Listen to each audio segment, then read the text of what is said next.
did the blue jay say to the little sparrow on the fence one day? Say, you'll never guess, so I will tell you what I overheard while passing by. The blue jay said, how do you do? Mr. Sparrow, how are you? The sparrow said, how do I do? I do just as I please, and then away he flew. Hey, what did the blue jay say to the little sparrow as he flew away? Say, nobody ever heard, because he didn't get a chance to say a word. The blue jay didn't notice that on the fence there was a cat. The sparrow flew, but the blue jay sat, and now he's just a little bird on Nellie's hat.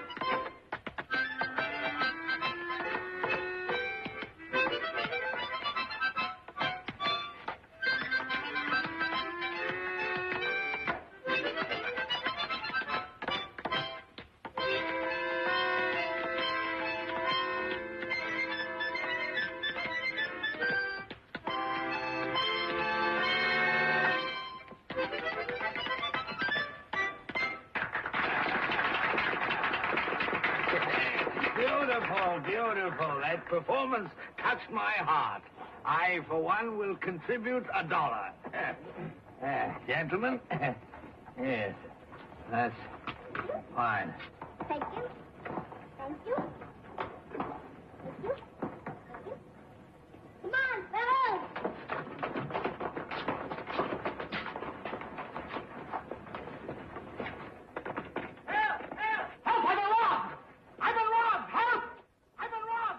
The professor's at it again. Come on, fellas. We gotta meet the professor. Not me. The rest of you kids can wind up in jail, but not me. We're not going to jail. We're going to Washington Square. What's the matter? What's up? It's the professor. He's picked a pocket again. You take that back. You can't reflect on my grandfather like that. Take it back. All right. You don't think the professor would take anything that didn't belong to him, do you? That's just the trouble with the professor. He don't seem to know what belongs to him and what doesn't. The professor's one of the honestest men in the world. And besides, he's reformed. Ah, my pupils. Professor! Yes, what is it, my little tuberose? Tell them you didn't take anything from that man. What do you mean, steal? Why, who suggested such a thing? We did. Oh, you did. Well, now I ask you, is this gratitude after all I've done for you boys? I'm ashamed of you. You see? Yes. As a matter of fact, I just learned of a big party uptown where if we hurry, we can pick up a penny or two playing for the guests. Come along.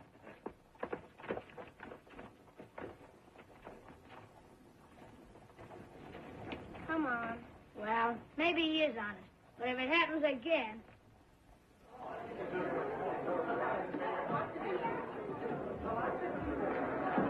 Come on, boys, sit down. Skinny, will you please sit over here?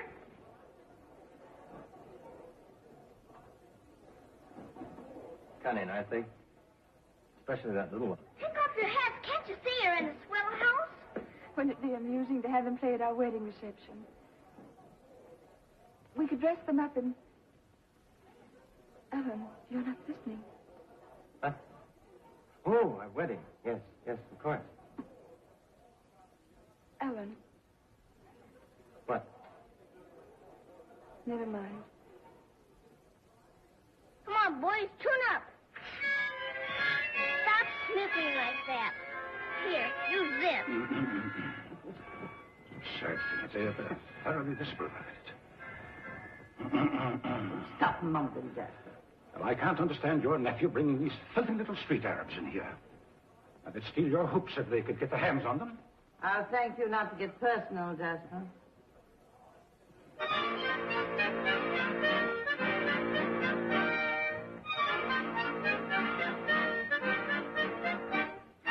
He was a dandy, yes, he was a dandy.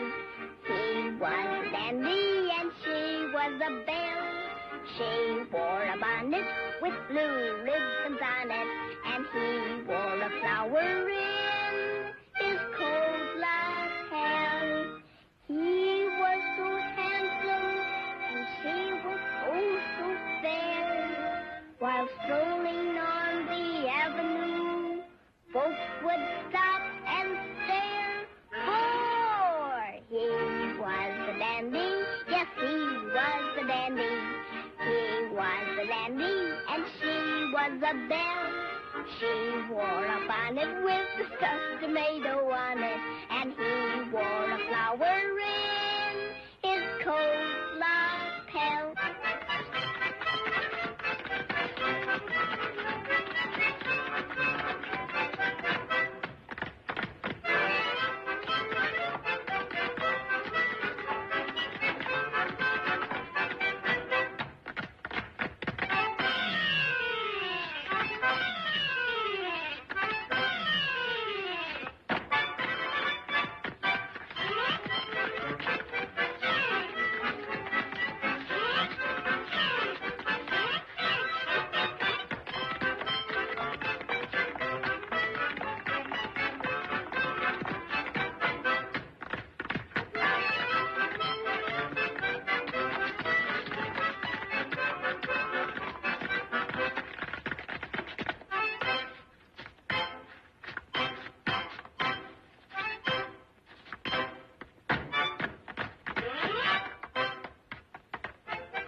We've been robbed. All our furs, everything. A burglar's been in and stolen everything. What did I tell you? He's done it again. He did not. I know he did. Well, just the same, I'm through. Come on, let's get out of here. Get down! Get down!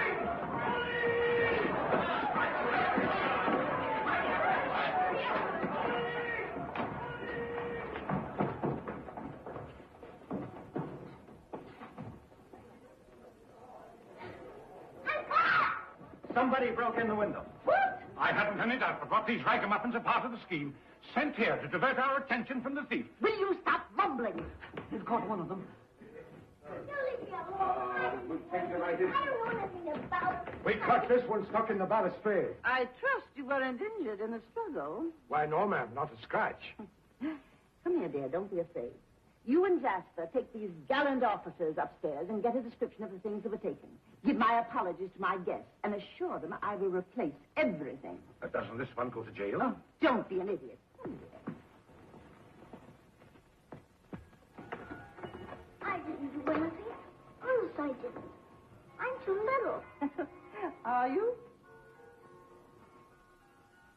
Won't you let me go? Where would you go? Home? Where's home? With the professor. Professor? Who's the professor? Oh, don't you know him? Why, everybody knows the professor. He's a fine gentleman and an aristocrat. Oh.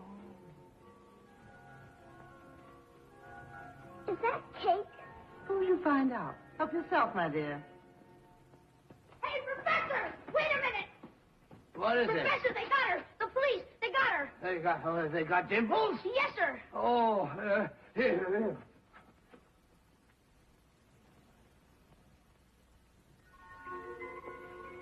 You see, the professor's awful strict with the students. He watches them very close so they won't do anything bad. And he scolds them if they're naughty. But singing and playing in the street, isn't it rather odd for a music teacher to permit that? That's just practice. If they practice at home, the neighbors throw bottles through the window.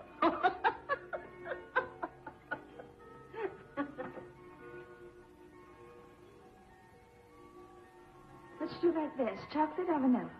I like chocolate and vanilla.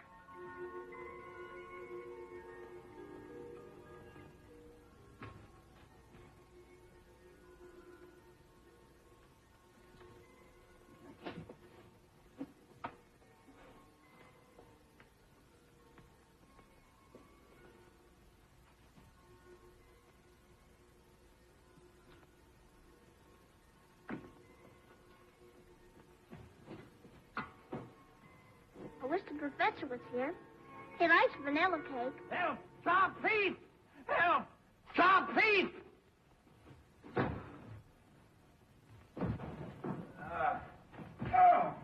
Oh, he got away. The thief got away. Are you hurt, sir? He was a big fellow.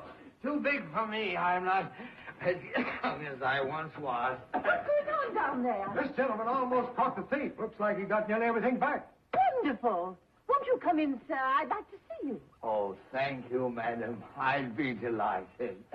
But I did no more than my duty as a citizen.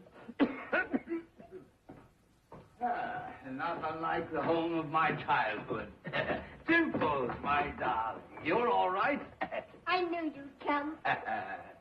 It's the professor. Ah, delighted. You see, if anything's been stolen, always send for the professor. And generally, you can get it back. Yeah. Well, I wouldn't go as far as to say that. You've rendered me a valuable service, sir. I can't thank you enough. Oh, madam. I was passing in front of your cottage when the culprit emerged from the bushes. I seized him and grappled with him, but he was young, and I'm not the Eustace Appleby that I was when I stroked the ale crew to victory. If it wouldn't embarrass you, I'd like you to accept a little something. Oh, no, madam. Thank you, not for me. Any American would have done the same. But, of course, if you'd like to remember the child with a little something. Oh, no. No, it's just a little souvenir, $100 or perhaps 75. Is there anything you'd especially like, dear? Well, there is one thing. Yes. What is it, dear? It's not too much. I'd like another little piece of that chocolate cake. Of course, child. Dear. How big a piece do you want? A big piece or a real big piece? Give her all the cake and some of the cookies.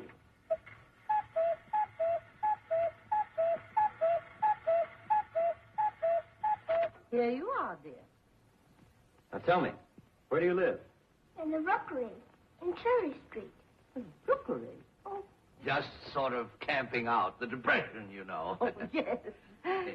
Good night, my dear. Will you come and see me again soon? Yes, ma'am. I'd like to. You always have chocolate cake? I will, whenever you come and see me. Well, come, my little rosebud. It's past our bedtime, you know. Au revoir.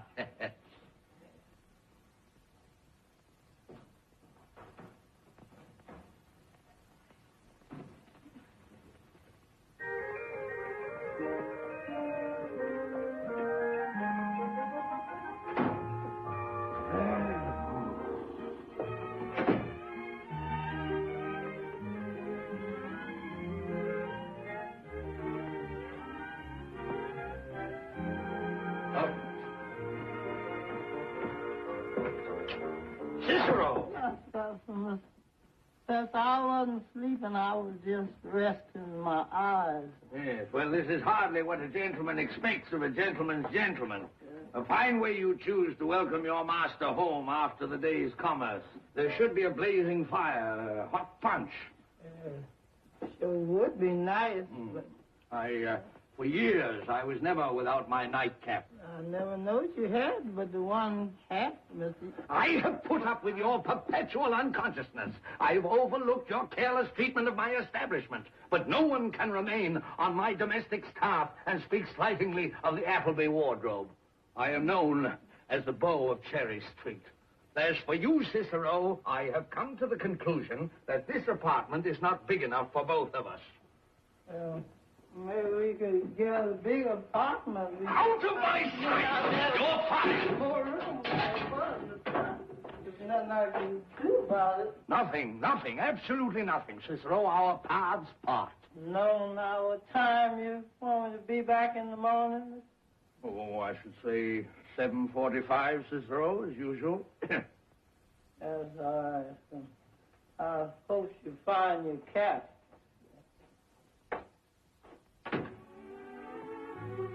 Professor, Hey, what is it, my little apple cheeks? why did you take that clock? Clock? But what clock would that be, my sweet? I remember no clock. When you put your hat over, I saw you. Why, of course not. You ought to know that I wouldn't take a small clock like that. I mean, I wouldn't take any clock, large or small. After all, my dear child, I'm a musician, not a thief.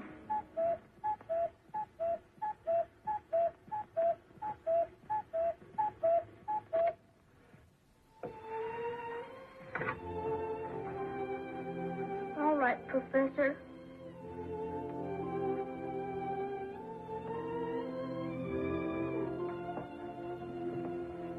All I can say is that this is a coincidence that leaves me embarrassed and nonplussed.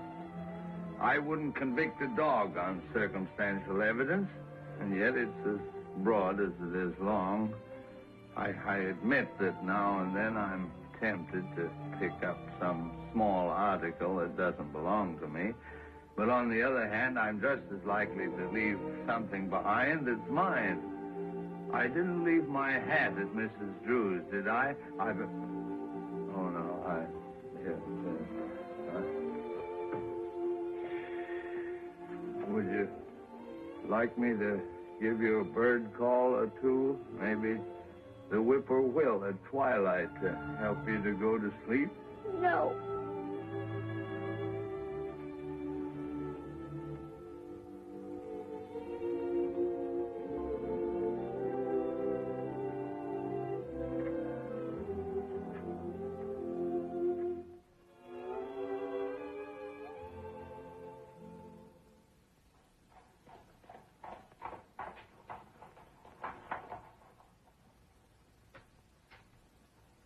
My child, back so soon, so early.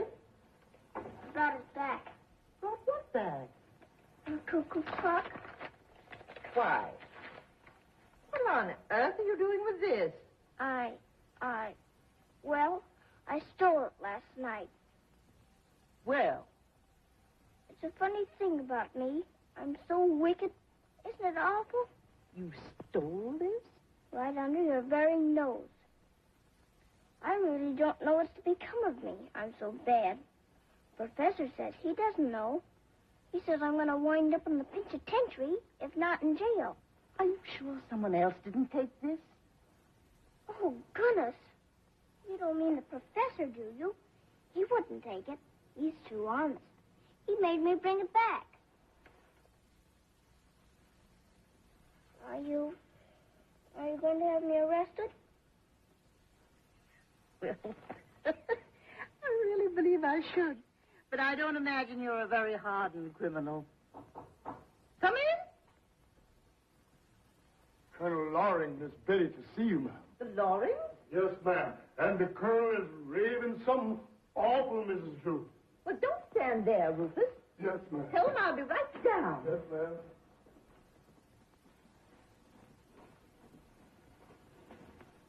You wait here, darling. I want to talk to you.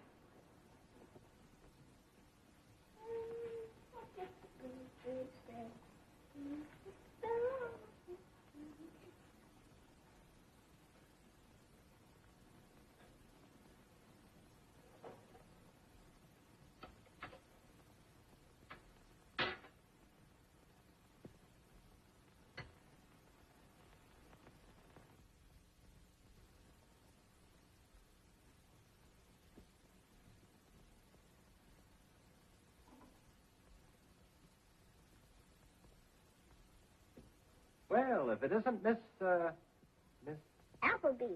Sylvia Dolores Appleby. They call me Dimples.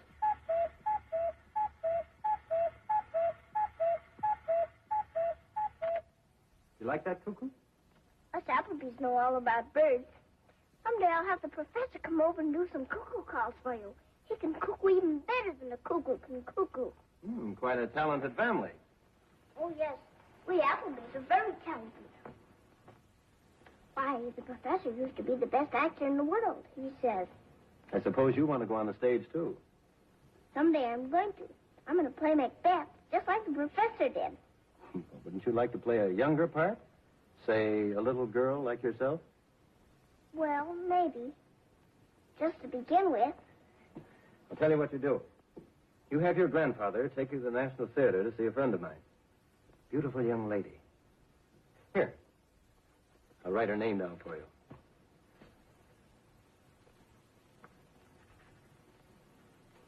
Is she an actress? Yes. Are you in love with her? Why, I beg your pardon, sir. Your aunt, she wants to see you. thank you, Rufus. Well, come along, Dimples. Your aunt told me to wait here. Alan, maybe you can explain. Explain what, Aunt Caroline? I want to break our engagement, Alan. Oh, Is that all you can say? I'm sorry it had to happen this way, but I think Betty is right. Would be the best thing for both of us.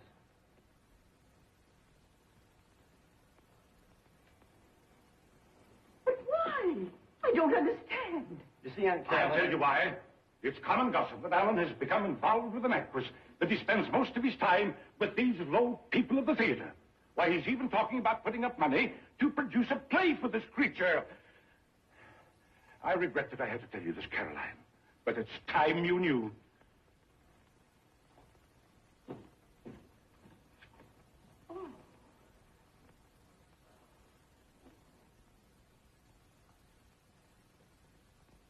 Alan, it isn't true what he said about the actress, is it?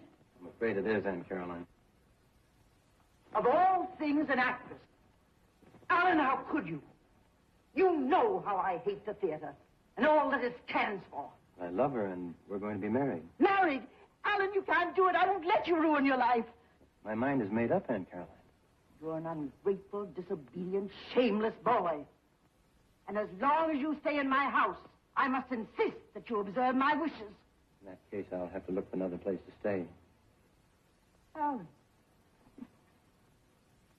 Sorry, Aunt Caroline. I'd hoped you'd understand. If you leave this house, you need never expect to come back to it. As long as I live. I'll get my things.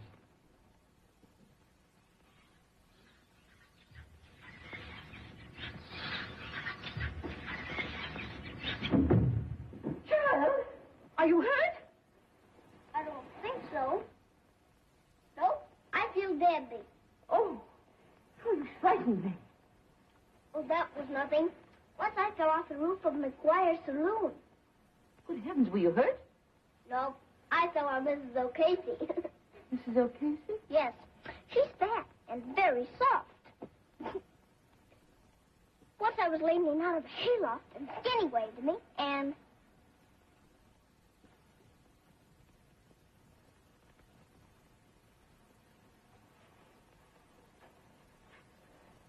What? You're crying. No, child. Is it because he's going away? Yes. I'm going to miss him. He was all I had. Now he's leaving. Sometime I wonder if men are worth all the trouble they give us.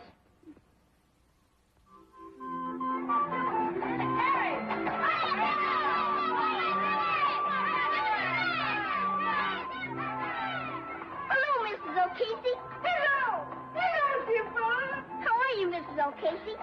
How's Mr. O'Casey? Mrs. O'Casey. She's the lady I fell on. Hello, Skinny. Hello, Dimples. He's not really skinny. We just call him that. Won't you sit down, Mrs. Drew? Thank you. Cicero. Cicero. Oh, there you are, yes. A little tea for Mrs. Drew. Just spread the table. You can pour. Oh, what, Mr. Professor? No, thank you. Oh, you're quite sure. Yes. Well, then, Cicero, you can get on with your marketing. Let me see. I think I'd relish a nice fillet for dinner. Cooked in your own inimitable way, Cicero. Yes, there's a certain quiet splendor about the Aboriginal servant, Mrs. Drew. Which, unfortunately, is not always shared by their masters. Professor, your granddaughter is a remarkable child. An appealing child. As briefly as I've known her, I've become very fond of her. Yes, that's easy to see, Mrs. Drew, and quite easy to understand, too. In fact, I'm so fond of her that I want to propose something to you. Something for her good.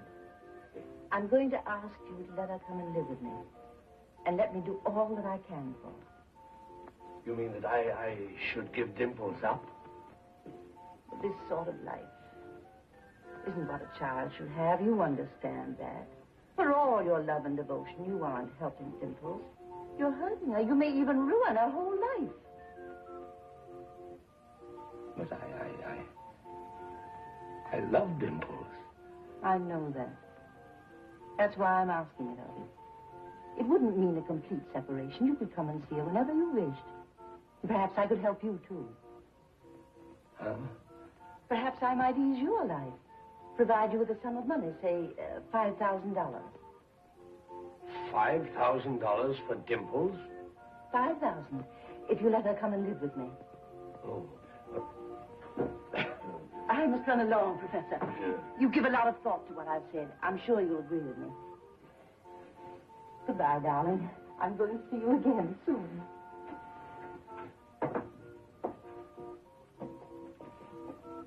Goodbye. Goodbye.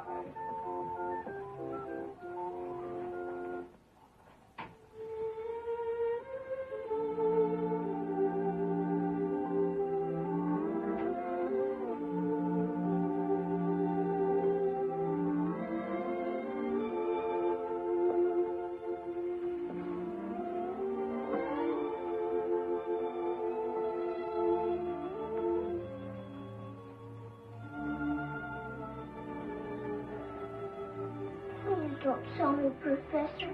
Please. Why, bless your heart. I wouldn't sell you for all the money in the world. I thought you might want the $5,000. Oh, my sweet, sweet child. There's nothing in the whole world that could take you from me. Nothing. I love you, Professor. And I'm going to make myself worthy of that love. When somebody loves somebody, everything and everybody makes life a happy song. When somebody has nobody, birds won't sing, and that somebody finds life without a song. If you want to see a picture of the whole world upside down, just picture me without you, and you without me. Just close your eyes and you'll see how lonesome we'd be. Stars would fall, rains would all crumble. Down for good, castles would tumble.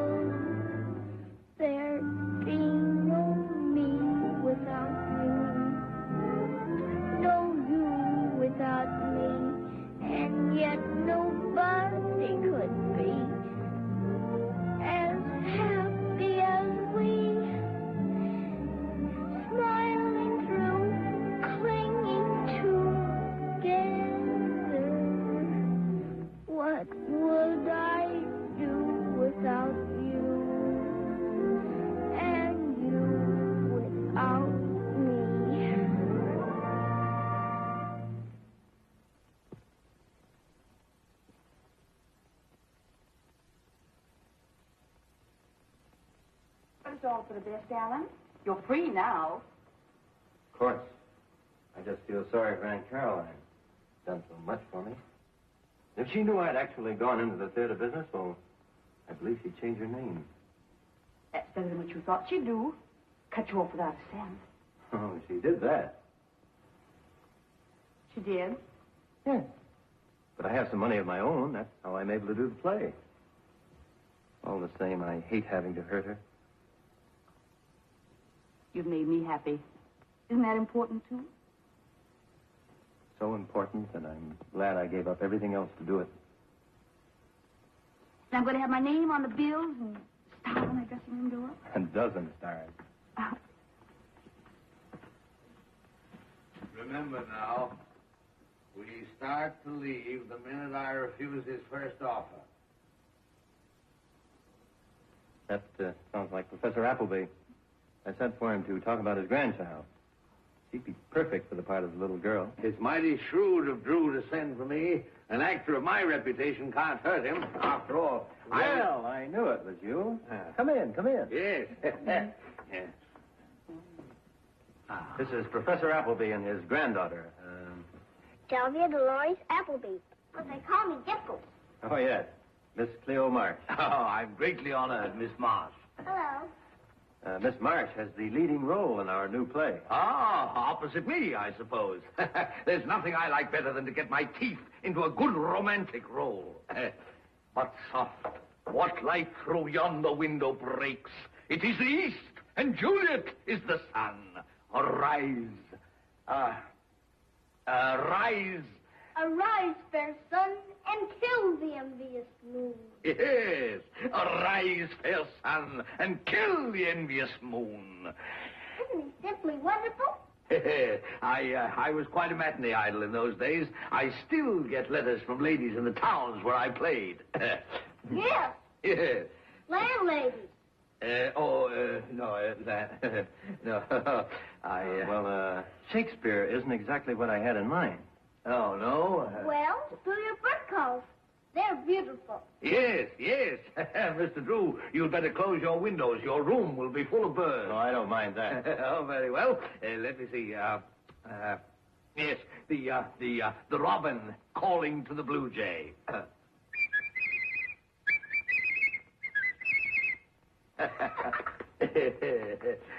The blue jay responding.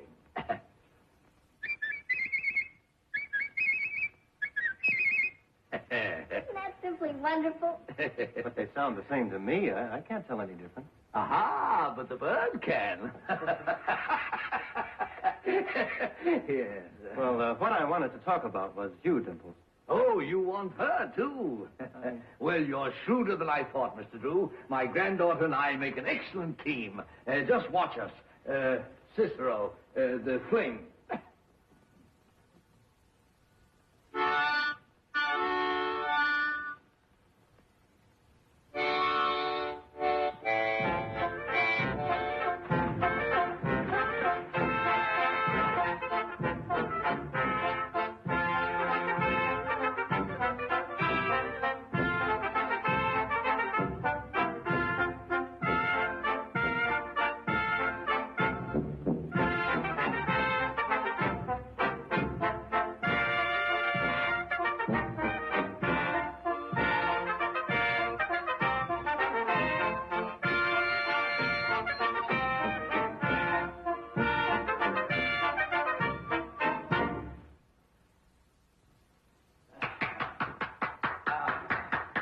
That's a charming dance, but we couldn't... We can do jokes, too.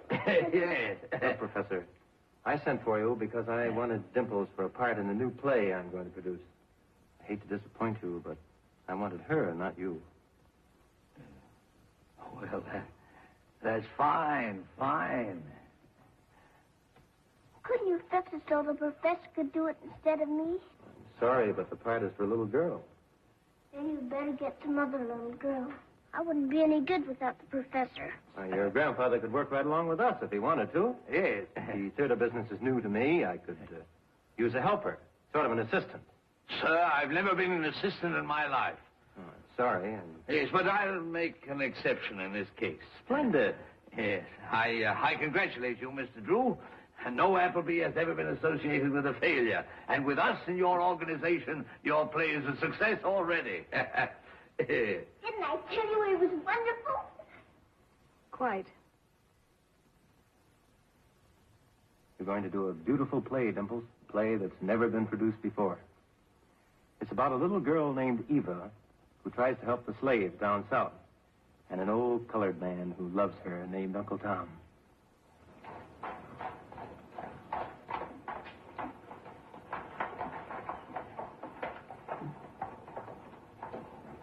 The gospel train is a-comin'. I hear it just at hand. I hear the car wheels moving and a rumbling through the land. Oh, get on board. Get on board. Get on board. There's room for many more. I hear the bell and whistle coming around the curve. She's playing all her steaming power and straining every nerve. Oh, get on board. Get on board. Get on board.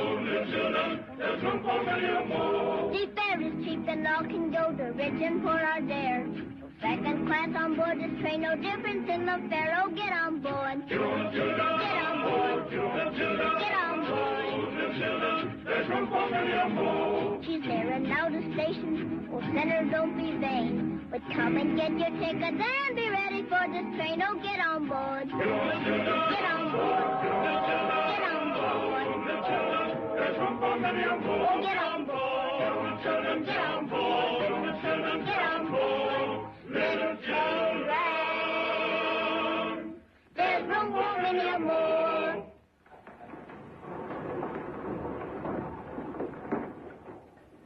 You gave me $40 to pay for the tickets. I had them printed for $37.50. That leaves you a clear profit of $2.50, and here it is to the penny. Yes, sir, to the penny. That's fine. You've done an excellent job. And now I'll need $95 for advertising. As long as you're paying the bills, I think it would save time if you handled all the money. Here it is. About $800. It's all the cash I have left and just enough to finance the rest of the production. You trust me with this? Yes, of course. Well, thank you very much, Alan, for your faith in me. I'll handle this money just as though it were my own.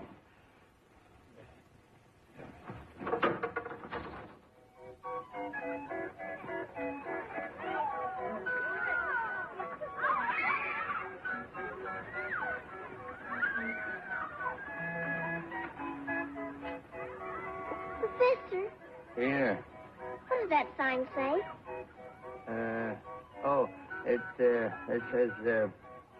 It says no smoking allowed. Well, then why don't you stop smoking? Well, yeah.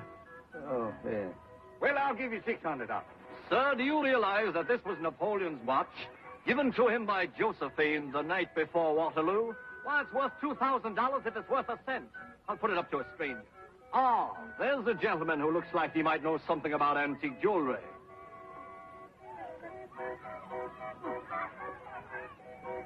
He wouldn't know anything about jewelry. I, sir, am a recognized authority, which leads me not to recognize your remark. My good man, what would you say a watch like this is worth?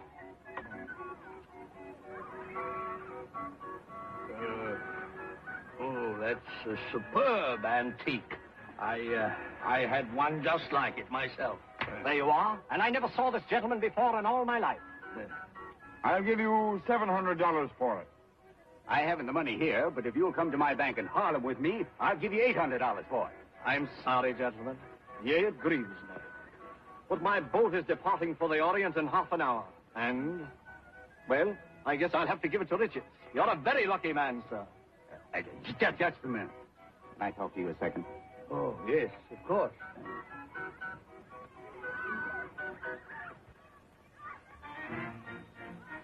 I hate to see Richards get a bargain like that. I don't like him.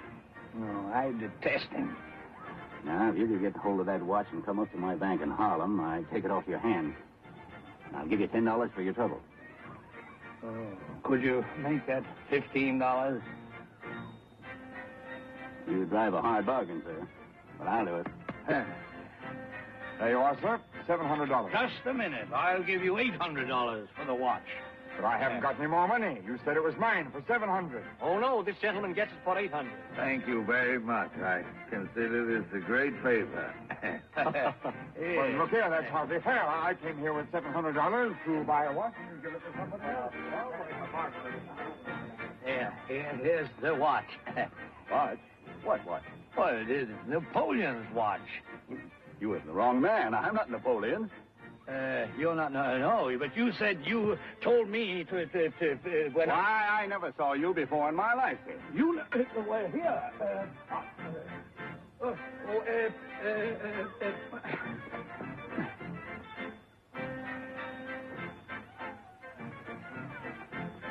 Don't you see that sign? Well, who's smoking?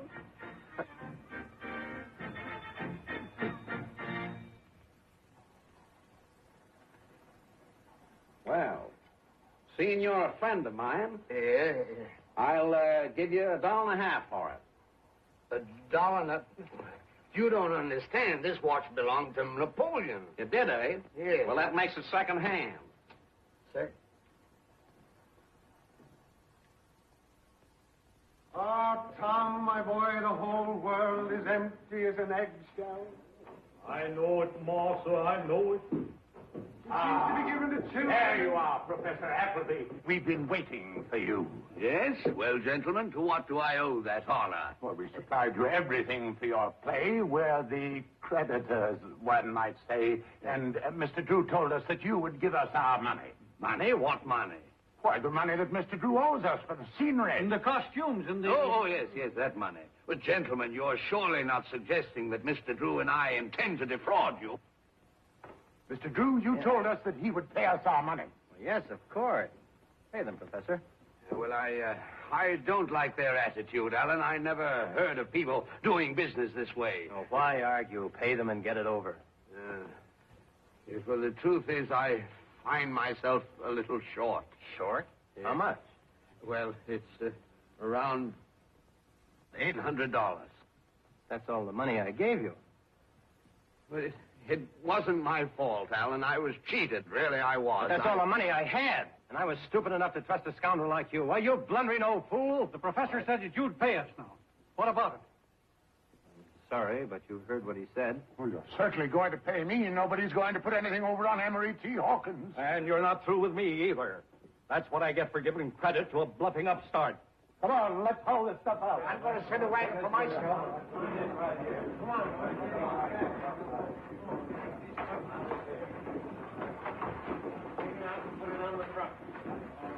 Well, I guess that ends everything.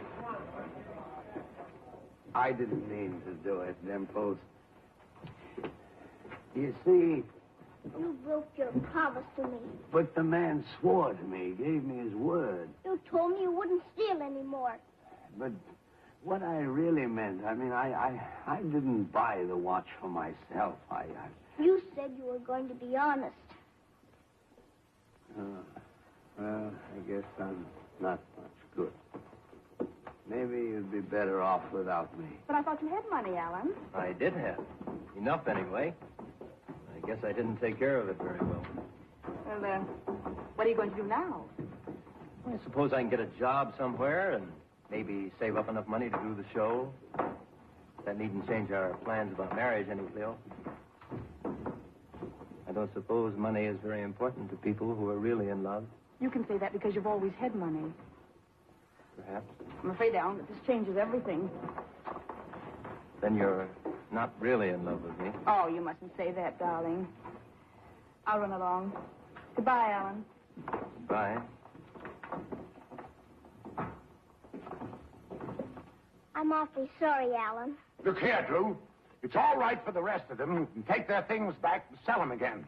But these costumes have been made to fit your play, and they're not worth a penny to anybody else. How am I going to get my money out of them? sorry, but there's nothing I can do. Well, we'll see about that. Somebody's going to jail for this.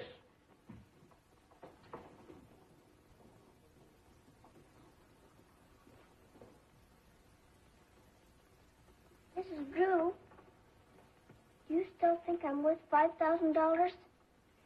You're worth ever so much more, darling.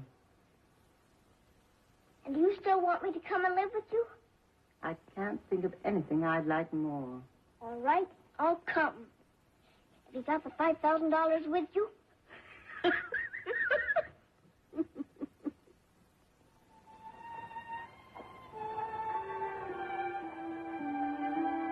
be right out. Won't take me more than a minute.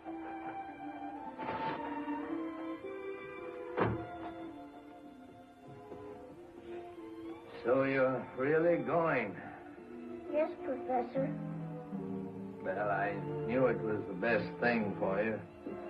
But I didn't think you'd want to go.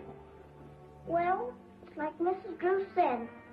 A little girl shouldn't be raised in this kind of environment. Yes, you'll be much better off in that nice big house. Of course, it'll be lonely. There'll be no children to play with. But I gotta think of the future, Professor. That's what Mrs. Drew says. Yes, and she's right. And she'll see that you get the right kind of food, too. Plenty of carrots. Maybe 3 or 4 times a day. Of course, you won't be able to go fishing with me anymore. But I guess it's the best thing.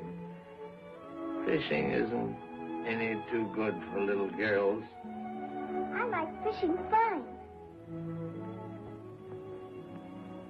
But I guess it isn't good for little girls. No, I guess it isn't. Come in.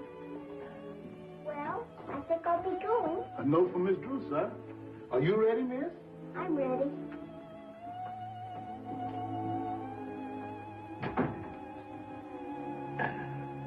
Goodbye, Professor. Goodbye, my little angel. You'll come and see me sometimes, won't you? Of course I will. And you're going to take good care of yourself like you said you would? I will. And you'll be good, too?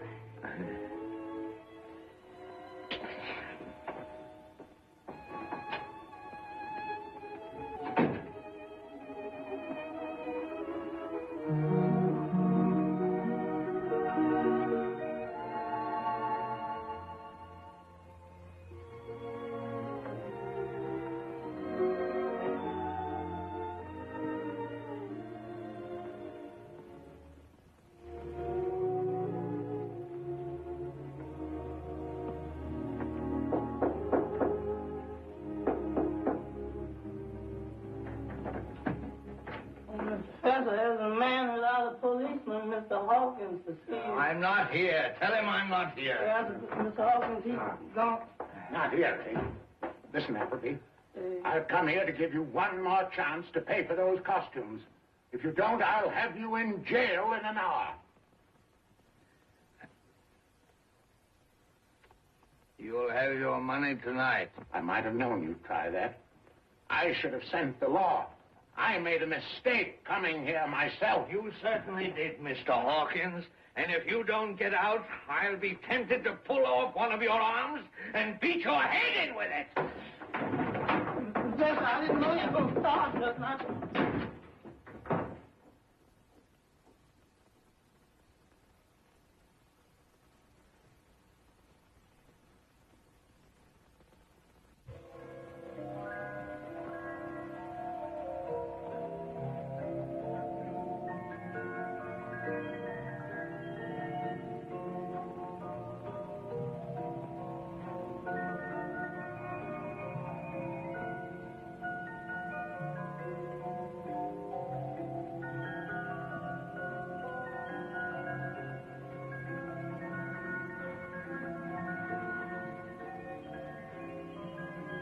Professor used to dance and sing for me after dinner. But of course the dinners weren't good for me. Last night we had wieners. 4 apiece.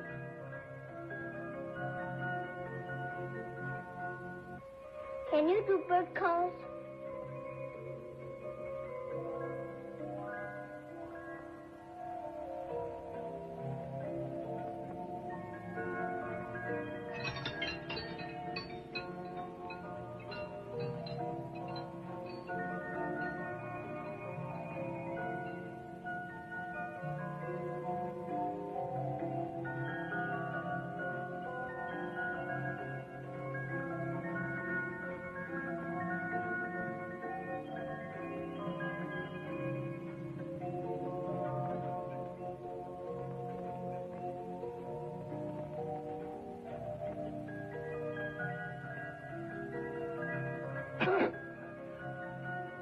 Professor Appleby to see you, Mrs. Drew. Oh, yes. Come right in, Professor. Oh. I see you got my note. Yes, thank you.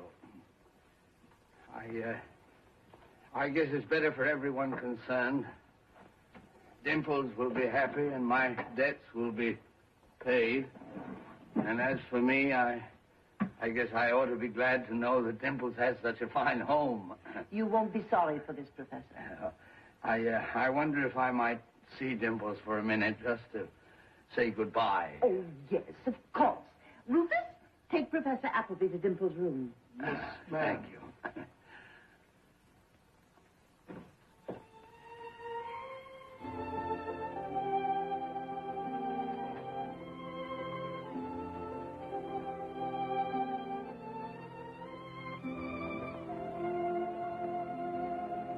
Why, my darling.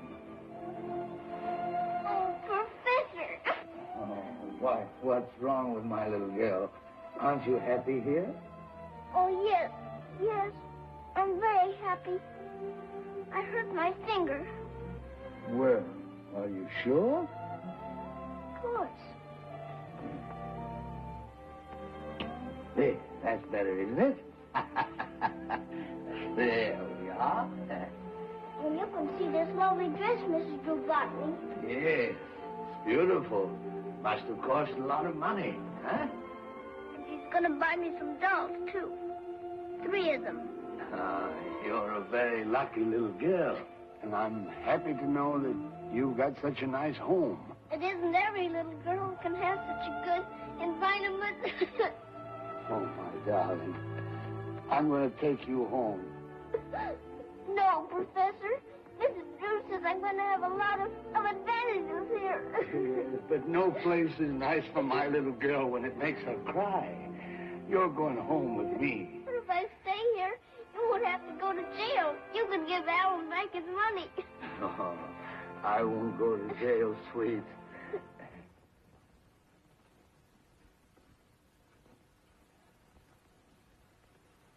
Mrs. Drew, I'm terribly sorry. It was in a moment of great weakness that I took this money. When I saw my little girl crying, I realized that there wasn't enough money in the world to compensate me for that. You saw her crying? I don't understand. Don't you like it here? I do, but it gets so lonesome without the professor. I was willing to give her up, knowing all you could do for her, but I see now that Dimples needs me as much as I need her. Oh, I guess I was foolish to imagine the child could ever become as fond of me as she is of you. Oh. I admire your honesty and respect you for declining the money. Oh, thank you, Mrs. Drew. And I thank you, too. You know, I wouldn't go away if the professor could live here, too. Mrs. Drew, why don't you marry the professor? Why, my dear child. Then your house wouldn't be so lonesome. Professor's lots of fun. I'd marry him if I were growing up. Of course, he hasn't much money. But you've got a lot. Yes, well, I think perhaps you'd better run along, darling, and get your things. I'll be with you in a minute. Yeah. Goodbye, Mrs. Drew. Maybe you can come and see us someday. At our house, you won't have to eat any carrots. Oh.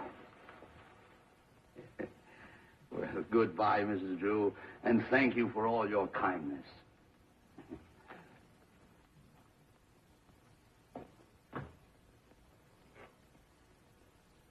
Of course, you realize, Mrs. Drew, I was only doing this to save our poor little home. Why, yes, of course. But thanks to a kindly providence, I still have means of getting the money. Of course, it will mean that I'll have to sell my one remaining heirloom, something that's been in the family for generations, but I'll do it. Oh, that's too bad. Oh, I wouldn't mind so much if I didn't have to sell it at such a great sacrifice. But it seems a pity that these money-grubbing jewelers should get the watch for $1,000 when it's easily worth 5 times that much. The watch? Yes, Napoleon's watch. Josephine gave it to him, and he gave it to my grandfather at Elba. Poor dear grandfather. If he'd ever guessed that I'd have to sell Napoleon's watch to a money-grubbing jeweler. Is that it? Yes, isn't it a beautiful thing? Is there anything I could do? Oh, no, Mrs. Drew, I couldn't take money from you. But perhaps you'd let me give it to you. Why? I'd like you to have it. Oh, well, you're very kind, but I couldn't take it. Oh, no. Well, of course, you could give me the small pittance that the jewelers offered. And someday when fortune smiles on me again, I'll buy it back from you. For Dame Fortune is a fickle gypsy, always blind and often tipsy. $1,000? Yes, dear lady. You'll take care of it, won't you? Yes. Now I know just how Napoleon felt when he had to give up this beautiful trinket. Oh, thank you. Good night, Mrs. Drew. Good night. What a lovely hand. Why, Professor?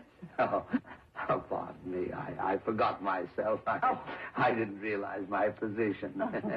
But after all, Mrs. Drew, I'm only human. And your charms are irresistible. Good night. Good night.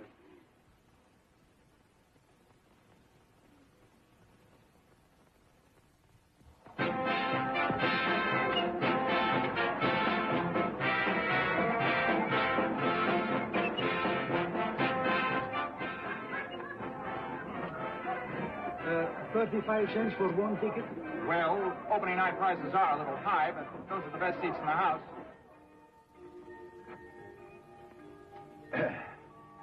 Well, Helen's play opens tonight.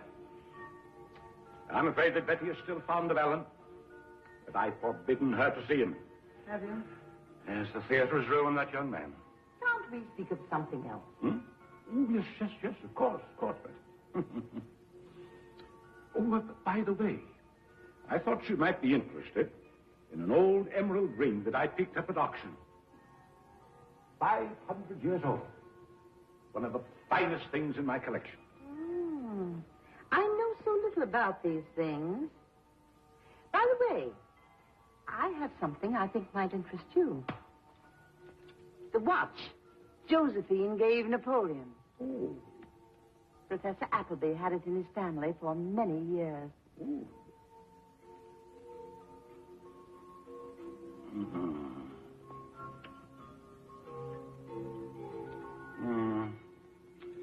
Well, if that watch belonged to Napoleon, it was given to him 20 years after he died. What? This thing is tin. An obvious fake. But I gave the professor $1,000 for it. Then you were robbed. The watch is worthless. After I helped him, I kept him out of jail. I trusted him. I believed all the kind things he said. The man has made a fool of you, Caroline. He hasn't yet. I'm going to show him that I can be just as merciless as he can.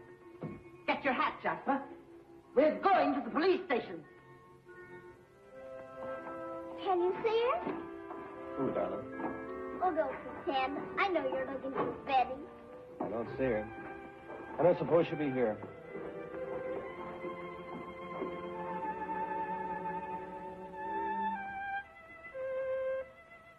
I'm just a doorman, miss, and orders is orders. That's all right, Spike. We're expecting her. You're expecting me? As if you didn't know.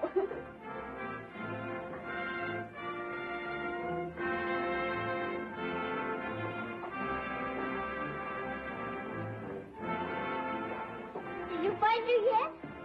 No. I didn't think she'd come. Betty. I think I'd better go and rehearse my lines. It's the nicest surprise I've ever had. I came to wish you good luck. This is good luck, Betty. I didn't think you'd ever look at me again after the fool I made of myself. I'm willing to forget all that, Alan. But Father never will. If he knew I'd come here, he'd be in a rage. 10 minutes. Come with me, dear, and I'll get you a seat. 10 minutes.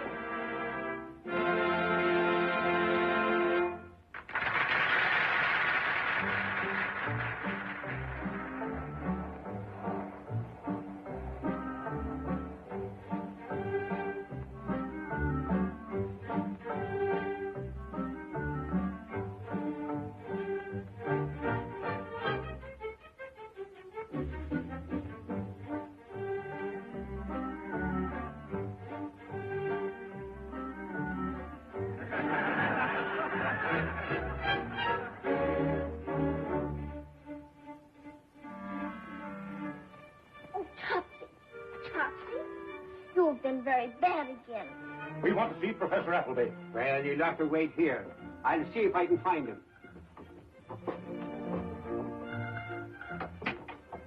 Don't you think all this can wait until tomorrow, Caroline? You know how I loathe this sort of place. No, he must be arrested. It wasn't bad enough that he robbed me of the money. He also had the insolence to put the money into this foul venture of Alan's. Oh, Miss Raffle, you happen to know two policemen? Two policemen? Yeah, policemen. They're looking for you. Oh, look. Oh.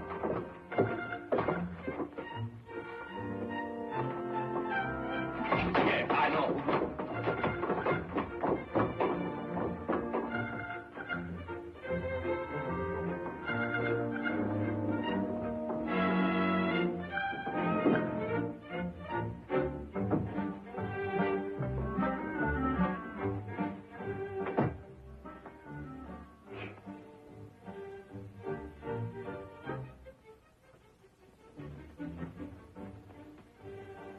I do like you, Topsy. I like you because you've never had any father or mother. I like you, and I want you to be good. I want you to be good for my sake. No, Missy. I'll be ashamed to be good. Oh, Topsy, I'm sorry for you. Have you kids seen a suspicious-looking character around here? I beg your pardon.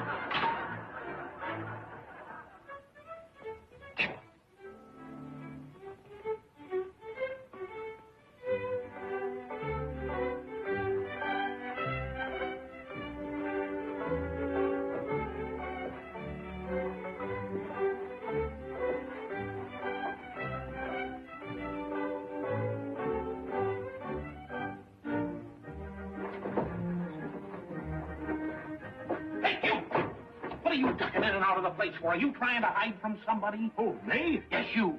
Why, I was sitting there attending to my own business. And if you don't mind, I'll go back to attending to my business. Uncle Tom on stage. On stage, Uncle Tom. On stage, Hey! Uncle Tom. I thought you said you were Uncle Tom. Yes, you're quite right, my dear fellow. I am Uncle Tom. Well, you're supposed to be on the stage, aren't you? Yes, I am. Thank you very much for calling my attention to it. I was going to make my entrance through the exit. Stupid of me, wasn't it?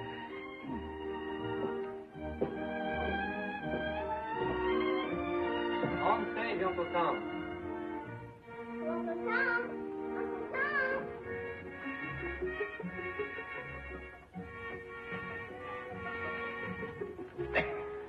Uncle Tom! Uncle Tom! Ah, here I is, Miss Eva. Oh. Well, here I is, Miss Eva.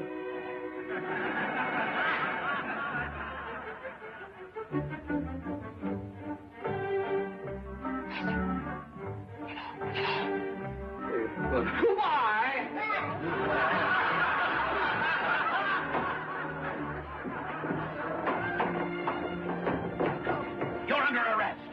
Pa, but I's Uncle Tom. You're Uncle Tom. You're Professor Appleby. I know who you were all the time. Oh, no, I'm playing in the show here. I've got Did you come with me, Uncle Tom?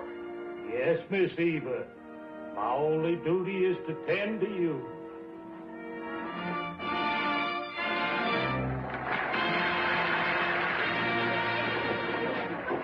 Everything's all right, darling. I just want to talk for a few minutes with these gentlemen. Oh, never mind that. He's under arrest for stealing $1,000. But I didn't take it for myself, darling. I wanted to pay Alan back. Really, I did. Come on. You leave him alone. He didn't steal anything from you. I'm sorry, darling, but you'll be better off this way. There isn't much time, Dimples. You better hurry for the last act. No. I'm going to jail with the professor. Please, Aunt Caroline. This is my affair, Alan. It's painful, but it has to be done. The man is a thief. No, darling. You've got to stay and finish the play. I can't do it, Professor. I can't. Now, listen. No Appleby ever quit a show. We've always been troopers. And when you get to be a little older, you'll know what that means. You've got big scenes to play, darling. And I want you to play them just as though you thought I was out here to watch. She'll stay. Won't you, Pumpkins? If you want me to, Professor. That's right. And you'll give a good performance, too, won't you? I'll try. That's my little girl. I'm proud of you. And I'm proud of you, too.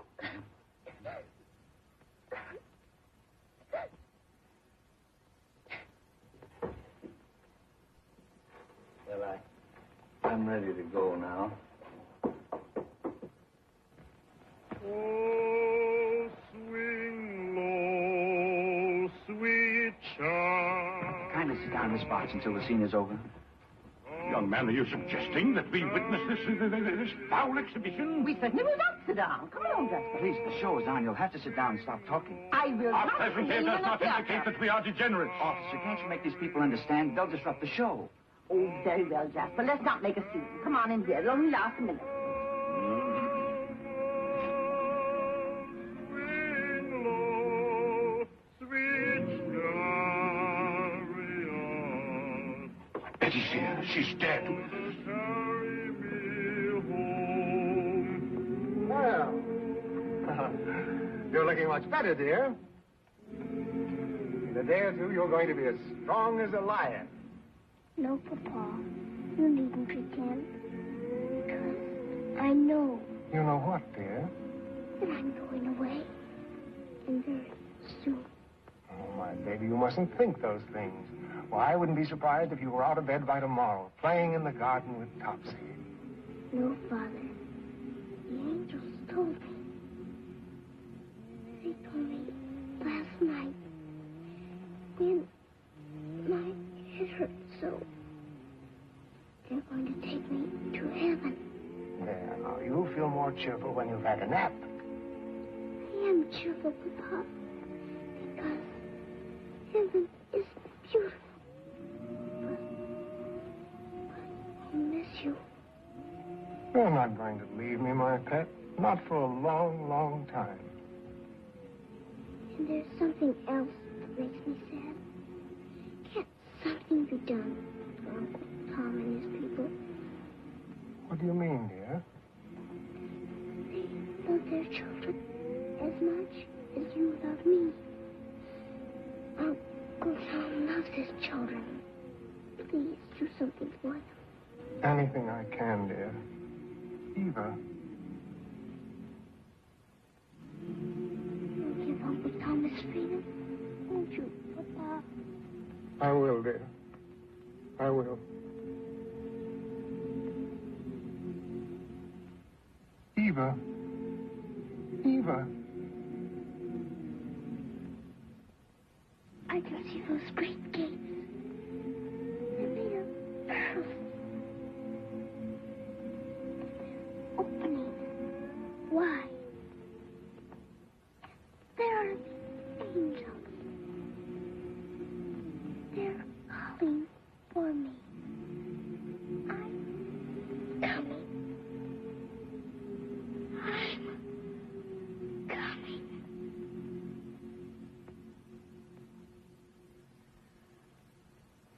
Eva. Eva.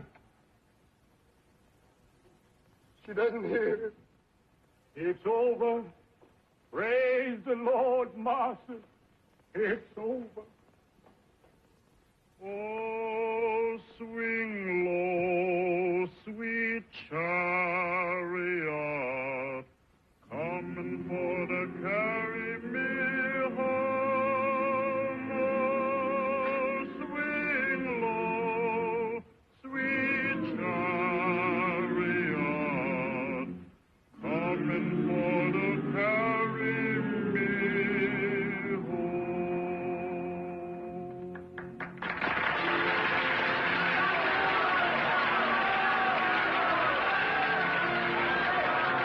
Well, I guess we better go now. Yes, I guess so. Obviously, you haven't a heart. Think of taking that lovely child away from my grandfather after he helped Ellen produce this beautiful play. Well, I thought you said the theater was a bad influence. I'll thank you not to interfere with my affairs. Let him go. Oh, thank you, Mrs. Drew. You're a woman of great character and discrimination. May I?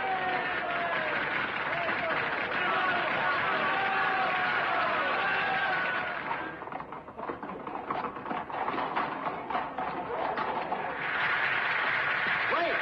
Don't go! We have a treat for you tonight. The entire company, headed by our charming little star, has prepared a celebration for the first anniversary of Uncle Tom's Cabin.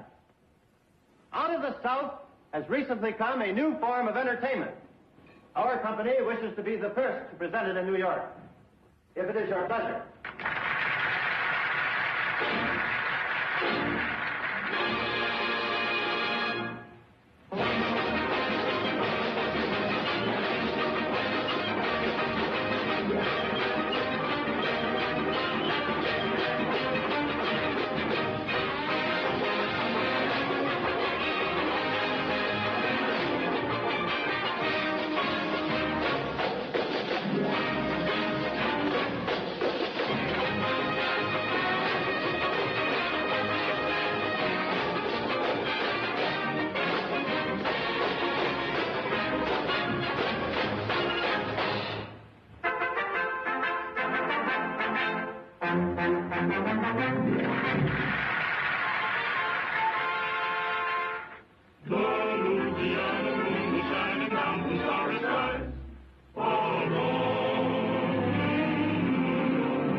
Mr. Bones, why does the fireman wear red suspenders?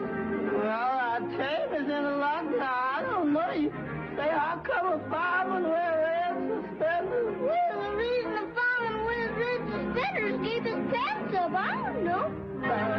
Shining